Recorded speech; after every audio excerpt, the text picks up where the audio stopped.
এ বাবু, ভিডিওটা শেষ অবধি দেখবে, তবেই তো আরো বেশি মজা পাবে। উফ, শালা প্রচুর গরম পড়েছে, তারপরে আবার টক খেতে ইচ্ছা করছে। মালিকের টক খেতে ইচ্ছা করছে, এর কারণটা কি হতে পারে বলতো? কি রে? আরে পাগলা, আমাদের মালিক মা হতে চলেছে রে। চুপ শালা, আমি কি মেয়ে নাকি রে? ও তাই তো মালিক, আমি তো ভুলেই গিয়েছিলাম। আচ্ছা ঠিক আছে, তোরা এখানে বস, আমি কার হোক বাগান থেকে আম চুরি করে আনি। ঠিক আছে, তোরা এখানে বস, আমি আসছি। আম বাগানে যাওয়ার পর, আরে শালা এই গাছটায় তো প্রচুর আম হয়েছে। দাঁড়াস শালা, এক ঢিলে একটা পারবো।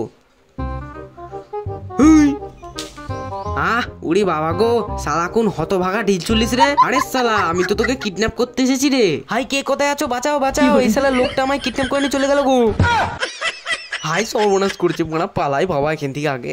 আমটা নিয়ে বাড়ি আসার পর, এই শালা লোকটা তো পুরো আমাকে ল্যাংটো করে দিল গো। মালিক, আমার একটু কম করে মাখাবে, নাহলে কাল সকালে না তোমার পেছন থেকে পুরো আগুন বেরোবে। না রে, আমি তোকে অত বেশি খাবো না রে।